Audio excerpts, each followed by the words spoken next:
If you want to become more motivated to do hard things and more focused and procrastinate less and overthink less when it comes to doing difficult things that are really beneficial for you, but you just struggle to do, the main two things that you have to understand are instant gratification and delayed gratification.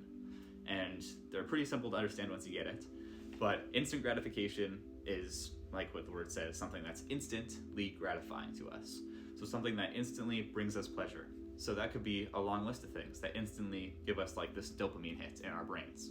So that could be something like scrolling on your phone, because it's like every second you get another hit of dopamine from these crazy colors from like Mark Zuckerberg that like has programmed billions of dollars into making an app that keeps you hooked on it, or anyone else, anything else, or eating junk food that is like purposely made to give you a spike of dopamine in your brain, or watching TV. Like really anything that just instantly gives you a hit of dopamine, especially when it's unearned. So that means you can just open up a website and suddenly you're filled with dopamine. You can just open up and eat a package from your cupboard and suddenly your brain's filled with dopamine. You can just turn on this TV show and your brain's instantly filled with dopamine. It's something that can instantly come to you really fast without much work, and it's often coming in large quantities. Because if you compare, playing a game on your phone versus shoveling your front sidewalk, like shoveling the sidewalk is way less enjoyable and it gives you way less dopamine. So that's what instant gratification is. But then there's delayed gratification. So then it's something that gratifies us, but it's delayed. So that still means that long term it will gratify us and it is still good and we're still achieving something, but it's not in the moment because it's delayed gratification. So some examples of delayed gratification would be working out, because in the moment doing a workout isn't easy, or at least if you're properly working out, it's not going to be easy. It's difficult, you're pushing the weight, it's not fun. Like if you do it for years, then it can eventually become fun, but at first it's definitely not. And then slowly over time, it becomes gratifying, because like in the moment you're pushing really hard, but technically in the next few days, your muscles are going to recover and you're going to get stronger from it instead of weaker. So it's in the moment difficult, but later on it gets better. So some more examples of this are ice baths, or cold showers, or doing your schoolwork, working on a business, doing chores, anything like that, where it's like at first it's not that good, but long term it'll help you out. So we want to do more delayed gratification activities, and some of those happen throughout our normal lives. Like we want to focus on, doing schoolwork, or we want to focus on building a business or something that's productive. But the thing is, that's not something that's super enjoyable, because the gratification comes later, and in the moment there's not much gratification that happens. Your brain isn't getting much dopamine, and our brain is still kind of primitive in a way where it doesn't care where we get dopamine from. We get from this or that, doesn't really matter.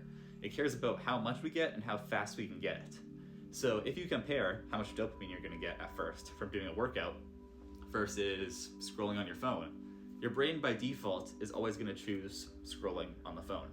It's never going to willingly choose, I'd rather do a workout than scroll on my phone.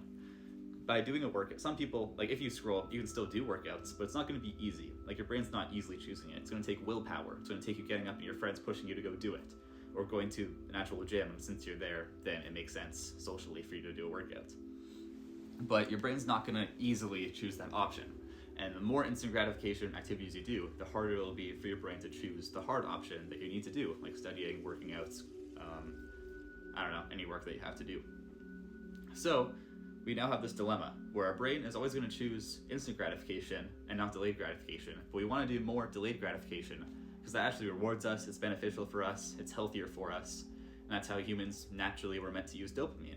It's like natural humans were meant to like go and like hunt for an animal, for example, and then that's not easy. That takes a lot of work. You have to go and try to chase this animal and eventually hunt it, and that's really difficult. But dopamine is kind of the thing that allows us to go and pursue something that's meant to be challenging, but it can also be pursuing scrolling on our phone or doing something that's easy.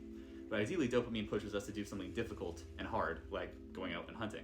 Because our caveman ancestors, if you believe in that, I don't know, but like our ancestors that went hunting went to go and attack an animal, and the dopamine allowed them to go and pursue that difficult thing, and then they got the reward of doing that. But if they always had like their phones, then they wouldn't have the ambition to go and pursue something difficult. So the main thing that we have to do, if you want to be able to pursue hard things like that, like just hard work in general, we need to do two things. One of them's the main one, which is have less instant gratification And then we can also purposely force ourselves to do more delayed gratification. But the first one you should prioritize is doing less instant gratification. And that's often where the term dopamine detox comes from, if you've heard of that before. Where we're going to detox from easy dopamine. So it should be called like a dopamine detox from like the easy dopamine sources, but it's just called dopamine detox. Anyway, so that means you're going to do less of all the activities that instantly give you pleasure. So that means less scrolling on your phone, less watching TV, less eating junk food, or ideally none of it. Like you'd fully cut out whatever it is, whether that's alcohol or, I don't know, whatever you're addicted to that instantly gives you dopamine. We all have different things, whether that's video games, music, I don't know. And then you do less of that, or fully cut it out if you can, for all those different things. And then that will, by default, make it easier to do the hard thing at some point, because your brain's bored, it can't do these easy things. Especially if you get rid of a bunch of them, so you can't replace an easy thing with another easy thing. Then eventually your brain will go to the hard thing, and it'll become easier. And also, if we just do more hard things, let's say doing an ice bath. An ice bath was never on your bucket list of like, that's the work I need to get done, that's the whole reason I'm doing a dopamine detox. It's not really fun. It's the exact opposite, where it's really hard. But then in the moment it's difficult, but as soon as you get out, it's really awesome. So if you do more hard things like that, like an ice bath to start off your day, it's really difficult. But you're starting your day off with something so difficult that then doing your work feels easier. So that's another good one too. But if you do that without cutting out the easy habits, it's not going to make quite as much of a difference.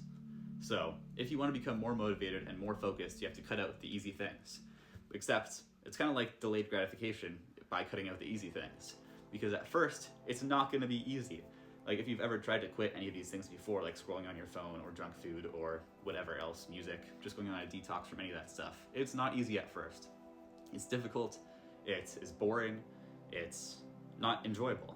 But that's at first, because if you can stay consistent with that for days, weeks, months even, then you'll start to see the real progress of the hard things becoming so much easier. And you'll have so much more time, like I wasn't planning on saying this, but like you'll have so much more time to actually think with your thoughts. Because so often nowadays we let silence be taken over by instant gratification, by scrolling, by music, by watching TV, and we don't let ourselves think and come up with creative ideas. And that's been like taken away from us. So if you can get rid of this stuff, you can have more ideas and more motivation to go and pursue real things that actually take work and effort. So if you want to become more motivated and more focused to work towards hard things, more creative even, then you have to cut out lots of these instantly gratifying habits. If you want to go to the next level, do some delayed gratification for stuff you weren't even planning on doing, like ice baths or workouts, stretching, whatever it is. And that will help you become more motivated to work on anything that's difficult and challenging but rewarding in your life, like working out, starting a business, doing schoolwork, whatever else. So hope you got something from this, and if you'd subscribe to the channel, that'd be appreciated if you're new. And yeah, I'll see you one of these next few days.